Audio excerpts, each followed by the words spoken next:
बिस्मिल्लाहिर्रहमानिर्रहीम, अस्सलाम वालेकुम। मैं हूं आपका होस्ट चौधरी इरफान ज़हीर और आपको स्पोर्ट्स क्लब में वेलकम कहता हूं। नाज़रीन, इस वीक की काफ़ी करंट अपडेट्स इस वीक के अंदर हमें देखने को मिली। सबसे पहले जो सबसे बड़ी अपडेट थी, उमर अकमल की न्यूज़ है कि जिन्होंने कोर्ट ऑफ आर्बिट्रेशन के अंदर, इंटरनेशनल कोर्ट के अंदर अपनी अपील दायर की थी, अपनी जो सज़ा थी, उनकी 3 साल का जो बैन था उस हवाले से, उसका डिसीजन आ चुका है। उनकी जो बैन था वो तो रिड्यूस हो चुका है, साथ उनको अप्रोक्सीमेटली 42.5 लाख का फ़ाइन हो चुका है, वो उनको पे करना है और दोबारा वो पीसीबी के रिहेबिलिटेशन के अंदर आके क्रिकेट ज्वाइन कर सकते हैं। दूसरा, इंडिया वर्सेस जो टेस्ट सीरीज़ हो रही है इंग्लैंड की, उस पर कुछ बात करेंगे। और हमारी अपनी पीएसएल जो कि बहुत शानदार मुकाबले हो रहे हैं, वो भी जारी हो चुके हैं। इन सब पे बात करने के लिए आज हमने प्रोग्राम में दावत दी है अजहर अरशद साहब को। मदर साहब, कैसे हैं? ठीक ठाक हैं आप? जी, अल्लाह का शुक्र। आप बताएं इरफान भाई, कैसे हैं? जी अल्हम्दुलिल्लाह, बहुत शुक्रिया आपके टाइम का। जी, मैंने जैसे अपने इंट्रो में कहा कि काफ़ी चीज़ें हम डिस्कस करना चाह रहे थे कि आपकी क्रिकेट पे माशाल्लाह बड़ी ज़बरदस्त गहरी नज़र भी है और आप ब्रॉडकास्टर के तौर पे भी हर चीज़ को बड़ा क्लोजली मॉनिटर करते हैं। सबसे पहले मैं बात करना चाहूँगा उमर अकमल के बैन के हवाले से। आप इसको कैसे देखते हैं? इन्होंने जो अपील की और जो डिसीजन आया, इस पर आपकी क्या राय है? देखें, कोर्ट का डिसीजन है और उसके ऊपर मेरा ख्याल है कि हमारी तो कोई ज्यादा जो राय है वो इतनी उसका कोई मीनिंग नहीं होता, क्योंकि अब अगर एक कोर्ट ने फैसला किया है, पीसीबी का भी लीगल डिपार्टमेंट उसमें इन्वॉल्व था, तो मेरा ख्याल है कि दोनों पार्टीज के लिए विन विन सिचुएशन है। क्योंकि कोर्ट ने ऐसा नहीं किया कि उन्होंने उमर अकमल को ये कहा हो कि उनकी कोई मिस्टेक नहीं थी और उनको बिल्कुल ही जो है उन्होंने, आप कह लें कि स्कॉट फ्री, उनको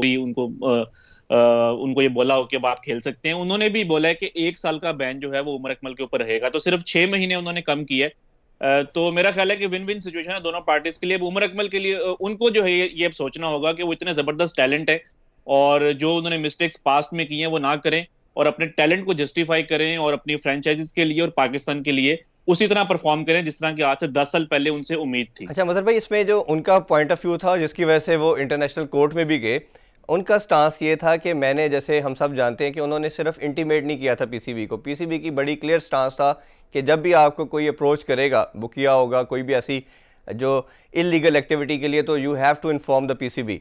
अच्छा, अब इसमें प्रेसिडेंट जो है, जो उमर अकमल का भी स्टांस था कि पहले जो कुछ लोग थे उन्होंने जब ये एक्टिविटीज़ में पाए गए तो उन पर बैन बहुत थोड़े टाइम का था। आपको भी डेफिनेटली नाम याद होंगे। तो उसमें 6 मंथ, 4 मंथ, 8 मंथ का बैन 2-3 प्लेयर्स का हमें सुनने को आया, देखने को मिला। उमर अकमल का बैन थोड़ा ज़्यादा था। तो इसकी रीज़न क्या आपको लगती है कि एक प्लेयर के साथ कुछ क्राइटेरिया रखा गया, दूसरे के साथ डिफरेंट?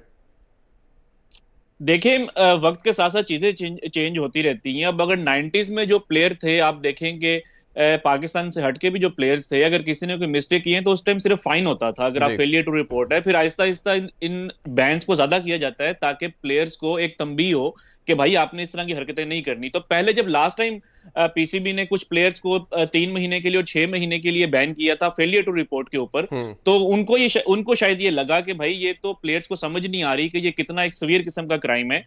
तो शायद वो एक एक बेटर एग्जांपल सेट करने के लिए पीसीबी ने जो है वो इस बार एक बड़ी पनिशमेंट दी थी। जो ओबियसली डिटरेंस जो है वो सबसे इंपॉर्टेंट है किसी भी मैल प्रैक्टिस के लिए।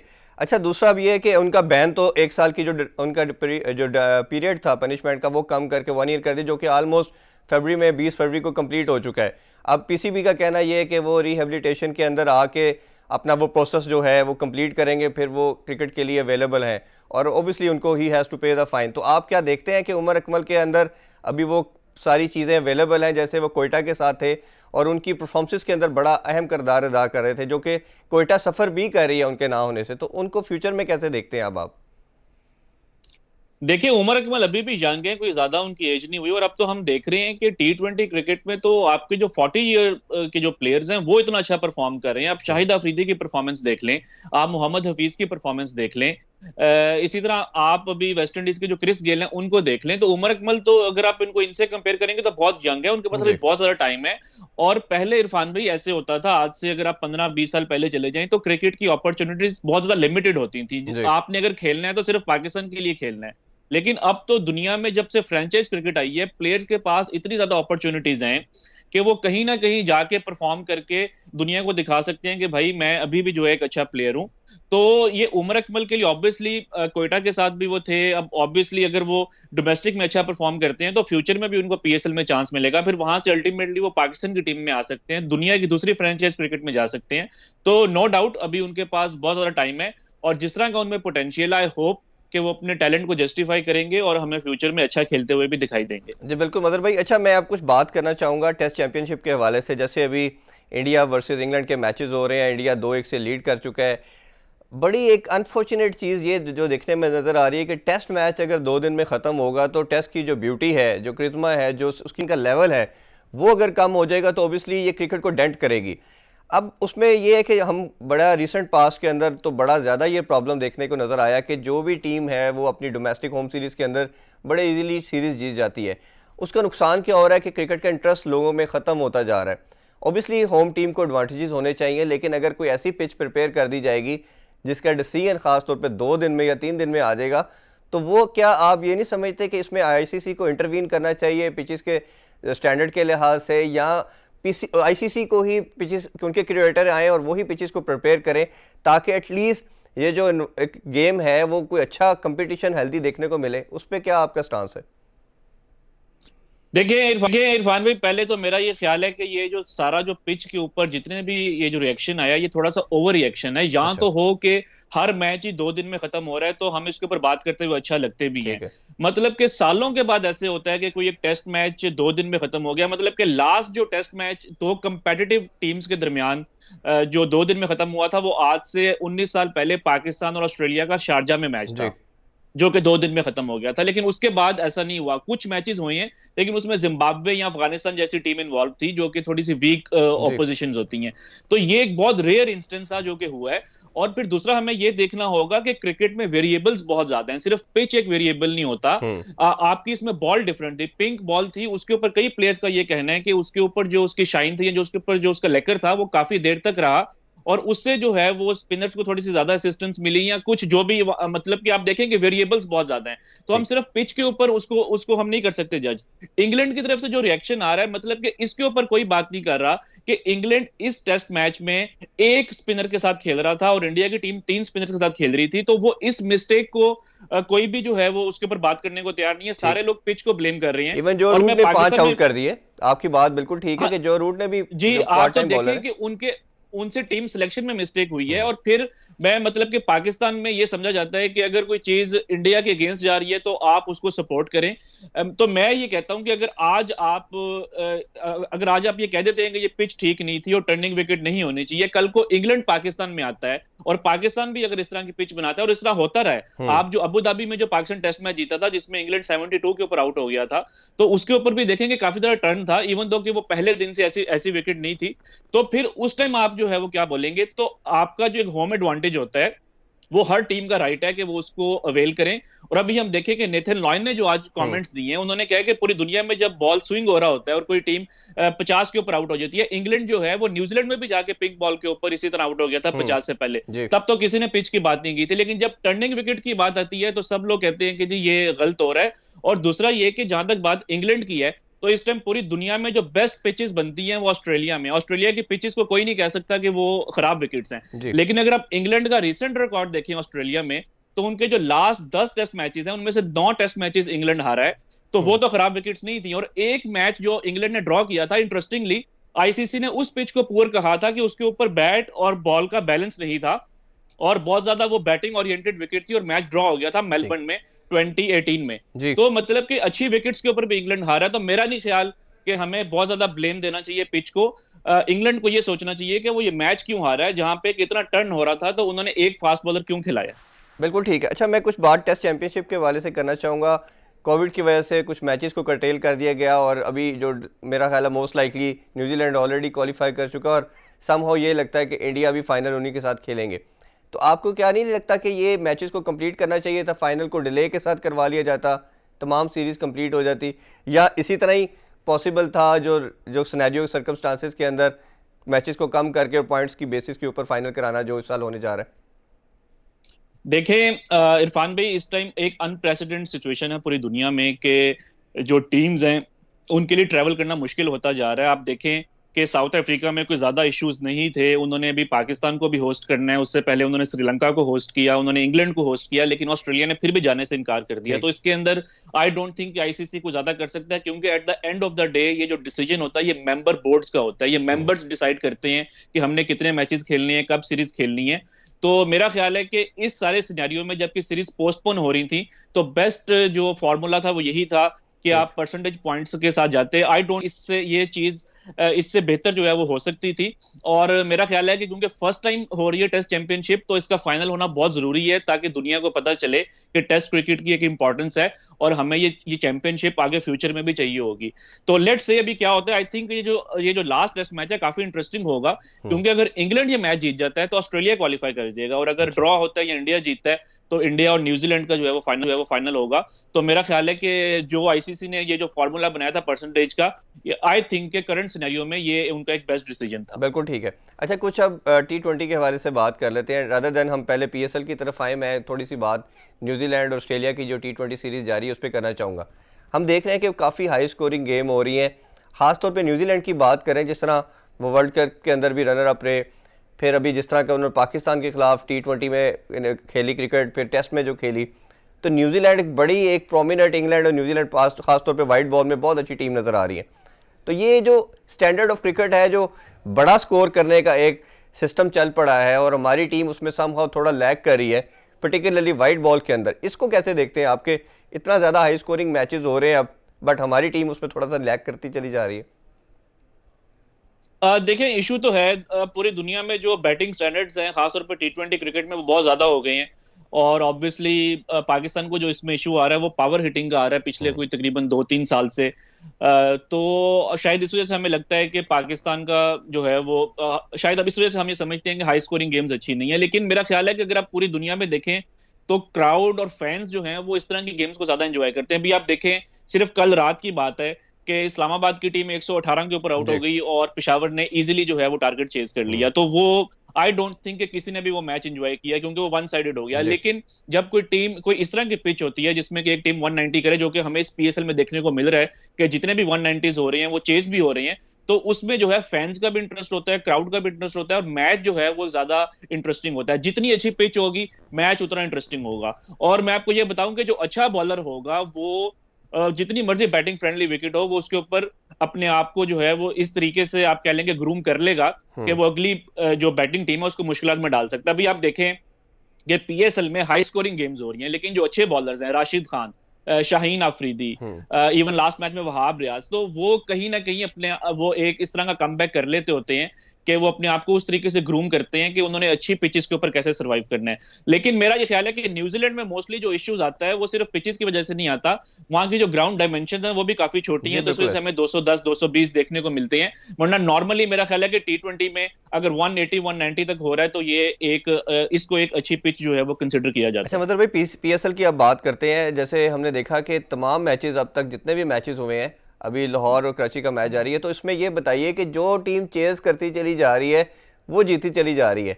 चले समहाउ अगर हम इस एलिमेंट को मान भी लेते हैं कि इवनिंग के अंदर, लेट नाइट के अंदर वो उसका ड्यू फैक्टर आ जाता है, तो उस एलिमेंट की वजह से शायद ग्रिप करने में प्रॉब्लम हो रहा है। लास्ट मैच में, कोयटा के मैच में देखा कि बॉल चेंज भी की, तो ये क्या लग रहा है कि ये ड्यू फैक्टर चले, लेकिन डेट मैच में तो ऐसा नहीं होना चाहिए। ये क्या रीज़न बनती चली जा रही है कि जो टीम टॉस जीत रही है वो बॉलिंग पहले करती है और वो इजीली बाद में चेस करके मैच जीत जाती है? इससे इंटरेस्ट पे कितना फर्क पड़ रहा है? देखिए इरफान भाई, सब कॉन्टिनेंट में तो ये इशू रहेगा, क्योंकि सब कॉन्टिनेंट ना सिर्फ ये पाकिस्तान में, जब पीएसएल यूएई में भी होती थी तो आप देखें कि दुबई और शारजा में भी हर टीम टॉस जीत के ऑलमोस्ट जो है वो उनकी कोशिश होती थी कि पहले बॉलिंग करें। इस्लामाबाद ने अपनी एंटायर हिस्ट्री में, ये उनका छठा पीएसएल है, कभी ऐसा नहीं हुआ कि उन्होंने टॉस जीत के पहले बैटिंग की। वो हमेशा पहले बॉलिंग करते हैं। सरफराज ने हमेशा पीएसएल में सिर्फ 2 बार ऐसा हुआ है कि उन्होंने टॉस जीत के पहले जो है बैटिंग किया, अदरवाइज वो भी हमेशा बॉलिंग करते हैं। तो एशिया के अंदर सब कॉन्टिनेंट में ये इशू रहेगा। अभी जब आईपीएल हो रही थी यूएई में, उसमें भी हम ये देख रहे थे कि मोस्टली जो टीम्स हैं वो टॉस जीत के पहले बॉलिंग करती थी। तो ये अब यहाँ पे एक इशू है। लेकिन इस बार जो हो रहा है वो थोड़ा सा मेरा ख्याल है कि काफी हैरानकुन है। मतलब कि पहले लास्ट ईयर भी पीएसएल हुई थी कराची में, लेकिन इतना ज्यादा एडवांटेज नहीं था।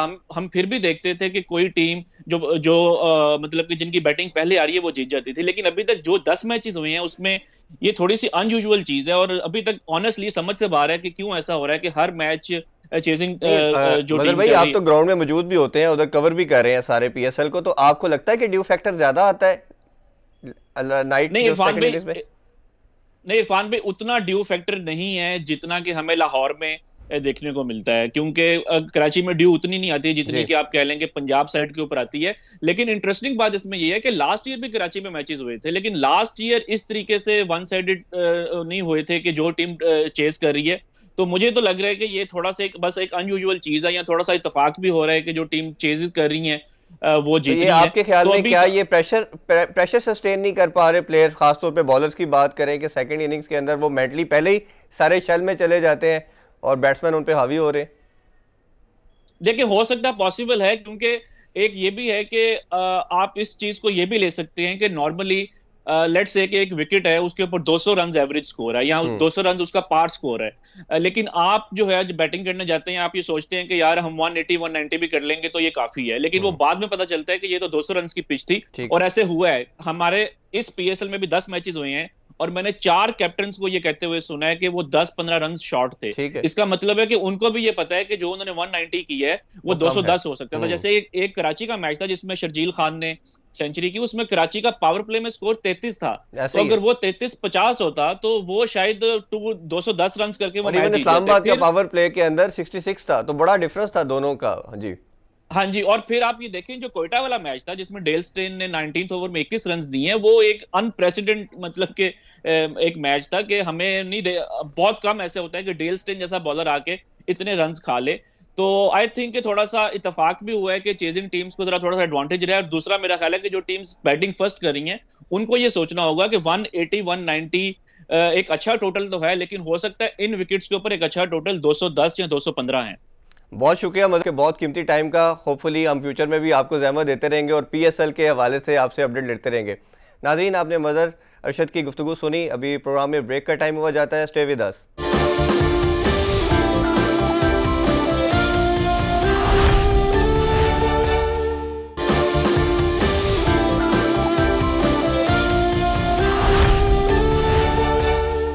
Welcome back after the break. जी नाज़रीन, गुफ्तगू को आगे बढ़ाते हैं। मज़ीद पीएसएल पे बात करने के लिए अभी हमारे साथ प्रोग्राम में मौजूद है अब्दुल गफ़ार साहब। ये एंकर पर्सन भी हैं, क्रिकेट पे बहुत स्पेशल नज़र भी रखते हैं और पेशावर ज़ल्मी के मीडिया मैनेजर भी हैं। अस्सलाम वालेकुम गफ़ार भाई, कैसे हैं आप? ठीक ठाक हैं? वालेकुम अस्सलाम इरफान भाई, बहुत बहुत शुक्रिया पुराना चलें, माशाल्लाह आप बड़ा ज़बरदस्त काम कर रहे हैं। आपका शो भी हम देखते हैं और जो क्रिकेट के ऊपर आपके एनालिसिस है वो भी सुनते रहते हैं, और अभी पेशावर ज़ल्मी के भी आप मीडिया मैनेजर हैं। सबसे पहले तो मैं बात करना चाहूँगा पेशावर ज़ल्मी के हवाले से। पीसीबी का सॉन्ग आया, उस पर काफ़ी कंट्रोवर्सीज हुई, फिर आपका जो ज़ल्मी ने भी सॉन्ग लॉन्च किया।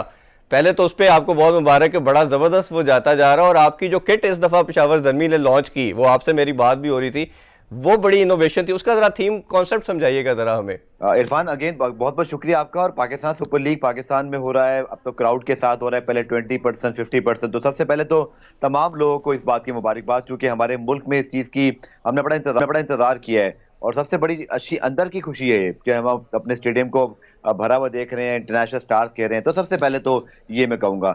दूसरा, आपकी पसंदीदगी का बहुत बहुत शुक्रिया। जिन लोगों ने भी ज़ल्मी के एंथम को और क्रिकेट को पसंद किया, उन सब का बहुत शुक्रिया। बट इसके पीछे पूरी टीम है। हमारे चेयरमैन जावेद आफिदी साहब, फिर हमारे चीफ कमर्शियल ऑफिसर नौशेवान अफंदी, फिर हमारी पूरी जो ज़ल्मी की मैनेजमेंट और टीम है। तो इन सब की एक बड़ी ब्रेनस्टॉर्मिंग, इन सब के विजन से ये चीज़ें आगे चलती हैं। और बस कोशिश ये थी इरफान भाई इस मरतबा के एंथम तो हमारे हर साल ही डिफरेंट स्टाइल का होता है, तो वो तो अल्लाह का बड़ा शुक्र है सबको पसंद आया। बट हेरिटेज किट की अगर मैं बात करूं, जिसके ऊपर हमने बड़ा फोकस किया इस बार, आपको पता है कि हमारी प्लेइंग किट पे भी मालन जब्बार रिजॉर्ट का लोगो मौजूद है। इतनी खूबसूरत जगह है, मुझे भी जाने का मौका मिला। आई एम श्योर कि बहुत सारे लोग गए होंगे, या जो नहीं गए तो मैं तो जरूर कहूंगा कि आप जरूर जाएं। और ये मकसद ही यही है इस हेरिटेज किट का, मालन जब्बा को किट पे रखने का, कि अब हमारी जो लीग है ना इरफान, हम ये समझते हैं बतौर पेशावर ज़ल्मी कि ये एक इंटरनेशनल ब्रांड है, और हम अपने मुल्क की जो खूबसूरती है, सकाफत है, अच्छी चीज़ें हैं, उसको भी हाईलाइट करें। क्रिकेट तो हो ही गई है माशाल्लाह, हमारे मुल्क की सिक्योरिटी बहुत अच्छी है, हमारे मुल्क के अंदर मेहमान नवाजी की लोग तारीफ करते हैं। बट जो हमारी खूबसूरती है नॉर्दर्न एरिया की और मालम जब्बा हो गया, फिर पेशावर के, क्योंकि हम पेशावर बेस्ड टीम है तो हमने अपनी जो सकाफत है, जो हमारे लैंडमार्क प्लेसेस है, इस्लामिया कॉलेज, घंटा घर है, इसके अलावा दर्रा खैबर, इन सबको भी दुनिया के सामने लेकर आए हैं। टूरिज्म आपको पता है इस वक्त हमारी गवर्नमेंट की भी इस पर बड़ी फोकस है, तो हमारी भी कोशिश है कि हम अपने प्लेटफॉर्म से जो कुछ कर सकते हैं वो जरूर कीजिए, कर सकते हैं वो हम कर रहे हैं, और ये हेरिटेज किट इसी सिलसिले की कड़ी थी। थोड़ी सी मैं मजीद आपकी पेशावर ज़ल्मी पे बात करना चाहूँगा। इस दफ़ा कोच आपके डैरन समी है, वहाब रियाज कैप्टन है, लास्ट टाइम भी कैप्टन थे, और उसके अलावा हाशिम आमला आपके साथ हैं, और प्लेयर्स भी बड़े आपके पास, बड़े ज़बरदस्त पिक है आप लोगों की। तो अभी जिस तरह विक्ट्रीज़ भी उन्होंने बैक टू बैक ली हैं आपकी टीम ने, तो वो पूरा टीम का एनवायरनमेंट बताइए और इनोवेशन जो लेके आते हैं आप, उन सारों का ज़रा बताइए कि टीम कैसे उसको फील कर रही है। प्लेयर तो सबसे पहले हेरिटेज किट की, इरफान मैंने आपको भी वीडियो भेजी थी, और बहुत खुश हैं प्लेयर, क्योंकि वो एक ऐसी चीज उन्होंने पहनी। मुझे सबसे मजेदार बात लगी इरफान, जो रवि ओपारा, जो कि इंटरनेशनल लीग के इस वक्त आइकॉनिक प्लेयर हैं, बड़े एक्सपीरियंस्ड हैं और दुनिया भर में लीग खेलते हैं, उन्होंने कहा मैंने इससे अच्छी किट आज तक नहीं देखी। उन्होंने थीम को भी बड़ा पसंद किया, उन्होंने इस किट को भी, तो ये उनका भी शुक्रिया कि उनको पसंद आई। और दूसरी बात इरफान, मैं ये जरूर कहूंगा कि टीम के मामला पे ऑब्वियसली मैं आपको जरूर मौका दूंगा, हमारे जो प्लेयर कोचेज हैं आप उनसे भी जरूर मेरी कोशिश होगी कि आपसे बात करवाऊं, तो वो इस बारे में बहुत अच्छा कमेंट करेंगे, because this is there domain. But मैं बीइंग अ मीडिया मैनेजर आपको ये बता सकता हूं कि कोशिश हमने की थी लीग से पहले, आपको याद है कि हमने इस बार थोड़ा सा, मोहम्मद अकरम साहब की भी विजन था कि हमारा थोड़ा सा रीबिल्डिंग प्रोसेस है, क्योंकि हमारे पास बहुत सारे प्लेयर्स हमने नए इंडक्ट किए थे, तो मुझे लगा कि बहुत अच्छी पिक्स थी मोहम्मद अकरम साहब की, क्योंकि अगर आपको याद हो डेविड मिलान को भी पेशावर ज़ल्मी ने PSL 2 में पिक किया था, जब वो दुनिया में उस पर लीग नहीं खेलते थे, बाद में वो T20 के नंबर 1 प्लेयर बने। और साकिब महमूद और रदरफोर्ड, बतौर जर्नलिस्ट में कह रहा हूँ, मीडिया मैनेजर की हैसियत से नहीं, कि अगेन ये पिक्स कितनी जबरदस्त प्रूव हुई, क्योंकि रदरफोर्ड या साकिब महमूद इतने बड़े नाम अभी नहीं है दुनिया में, अभी यंग प्लेयर्स हैं, उनका आके परफॉर्म करना, इट मींस कि ये पिक्स बड़ी सोच समझ के, साकिब तो बड़े मेरा ख्याल है सबसे प्रोमिनेंट बॉलर के तौर पे नजर आ रहे हैं कि बड़ी आउटस्टैंडिंग उन्होंने बॉलिंग की हर मैच में। बिल्कुल, मुझे सबसे अच्छा जो लग रहा है इरफान, कि नेशनल स्टेडियम कराची में बैठ के जब मैं बॉलिंग करते हैं, आपको देखो फास्ट बॉलर को देखने का बड़ा मजा आता है। मैंने डेल स्टेन की बॉलिंग को भी एंजॉय किया, वो अलग बात है कि हमारी टीम ने बाद में वो रन्स बड़े अच्छे बना दिए उनके खिलाफ, बट इतने बड़े स्टार को देखना बड़ा मजा आया, क्योंकि जब आप स्टेडियम में बैठ के देखते हैं और वो जब बात करते हैं ना कि आपकी यंग बच्चे जाके स्टेडियम में मैच देखें, छोटे छोटे बच्चे भी मैंने देखे, थोड़े यंगस्टर्स, टीनेज वाले बच्चे भी देखे जो इतने बड़े बॉलर को बॉल करता देख रहे हैं, तो ये बड़ा बड़ा की फैक्टर कि आपकी जो क्रिकेट के अंदर पैशन है ना, वो डबल ट्रिपल हो गया। इससे पहले भी हम बहुत जुनूनी है माशाल्लाह, पाकिस्तानी, हमारे क्रिकेट खून में एक तरह से बसता है, तो हमने उसको किया है। लेकिन साकिब की मैं बॉलिंग की अगर बात करूं, यार मुझे बहुत अच्छा लग रहा था टू बी ऑनेस्ट इरफान, उनका जो बॉलिंग एक्शन है, उनका जो रिदम बना हुआ है, और टू बी ऑनेस्ट मुझे लगता है कि साकिब की ये बहुत अच्छी परफॉर्मेंसेस है उनके कैरियर के लिहाज से भी, और जिस तरह की उनकी कंसिस्टेंसी है, जिस तरह उन्होंने एक कवर में 3 विकेटें भी हासिल की, इसके साथ साथ रदरफोर्ड ने जिस तरह कोयटा वाला मैच फिनिश किया, but it's a very long league, आपको पता है 10 मैचेस की लीग है, अभी हमारे 4 मैच हुए हैं, तमाम टीमें बड़ी कंपेटिटिव हैं। रेहानुल हक जो कि GM है इस्लामाबाद यूनाइटेड के, उन्होंने बड़ा अच्छा कल ट्वीट किया, तो उन्होंने पेशावर ज़ल्मी को मुबारकबाद दी, लेकिन साथ उन्होंने तहरीर किया कि इतनी कंपेटिटिव लीग है कि कोई भी टीम अनडिफिटेड नहीं है, मतलब हर टीम ने कोई ना कोई मैच हारा है, इट मींस कि इस लीग में कोई किसी को भी हरा सकता है और कोई भी टीम कभी भी परफॉर्म कर सकती है। तो to be honest Peshawar Zalmi की तो मैं बात जरूर करूंगा, परफॉर्मेंस अच्छी है, खुशी भी है। पेशावर ज़ल्मी में फारूक मैं एक बात करना चाहूंगा कि उसमें जो परफॉर्मेंस की बात करें तो हैदर अली आपका, जिस तरह मेरा ख्याल है कि 5 सीजन के अंदर एक ही हमें ऐसे कमोडिटी मिली जो सबसे बेस्ट बैट्समैन के तौर पर हमें नजर आए, और जो शानदार उन्होंने बैटिंग अब दोबारा स्टार्ट की है। लेकिन मेरा मानना यह कि अभी भी उनका जो बैटिंग ऑर्डर है वो थोड़ा नीचे है, वो 4थे नंबर पे आ रहे हैं, शुएब मलिक के बाद आ रहे हैं, तो आपको नहीं लगता कि अगर वो उसको थोड़ा सा नंबर 3 पे या ऊपर लाया जाए वो ज़्यादा स्कोर कर सकते हैं, जिस तरह की वो पावर हिटिंग कर रहे हैं, खासतौर पे जो सामने को हिटिंग करना शुरू की है उन्होंने, मेरा ख्याल है हाशिम आमला का उसमें बड़ा हाथ है उनकी इस चीज़ को इम्प्रूव करने के लिहाज से कि प्रॉपर वो बैटिंग हिटिंग कर रहे हैं इस टाइम पे वो। इरफान अगेन आइडियली तो ये इस बात का जवाब यकीन तौर पर मैनेजमेंट या हाशिम या हैदर से बात की जा सकती है, बट एज अ जर्नलिस्ट मैं ये जरूर बोलूंगा, जो मेरी ऑब्जर्वेशन है कि पेशावर ज़ल्मी ने नंबर 3 पे रेगुलर खिलाया था हैदर अली को लास्ट सीजन में, बड़ी आउटस्टैंडिंग परफॉर्मेंसेस दी थी, और पहले मैच भी मुझे याद पड़ रहा है कि पहला मैच भी नंबर 3 पे ही खेला, पर उनका आपने देखा थोड़ा सा कुछ अर्से से पाकिस्तान टीम में भी और बाकी जो PSL के एक आध मैच में, तो मुझे लगता है कि टीम की रिक्वायरमेंट होगी ऑब्वियसली, जो मुझे समझ में आता है। मैं उस पर कमेंट नहीं करूंगा ऑफिशियली, कि इसके पीछे क्या लॉजिक है, बिकॉज ये कोच का काम है या कैप्टन का या खुद बिल्कुल हैदर ठीक का। है। बट देखिए एज अ जर्नलिस्ट में ये कह सकता हूँ कि हैदर को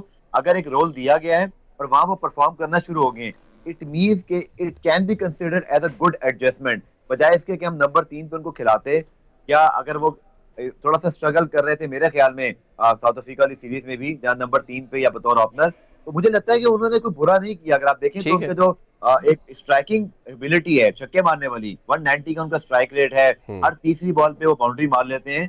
तो रदरफोर्ड के साथ जब तक स्पेशली मुझे लगता है मिलर नहीं आ रहे, जब मिलर आएंगे 1 मार्च को, तो उसके बाद जब वो अवेलेबल होंगे तो आपके मिडिल ऑर्डर में एक और तगड़ा प्लेयर आ जाएगा। तो ये अच्छी बात है मुझे लगता है कि टीम एनवायरनमेंट के लिए कि आपके पास चॉइसेस हैं। हैदर इज समवन जो रॉ मटेरियल है, बहुत एक्स्ट्राऑर्डिनरी टैलेंट है, अल्लाह ताला उनको नजर न लगाए, क्योंकि हमारे यहाँ यंग प्लेयर आते हैं तो जरा लंबा जी जी चलना जी चाहिए। जी। तो मेरे ख्याल में हम इसको एंजॉय करें।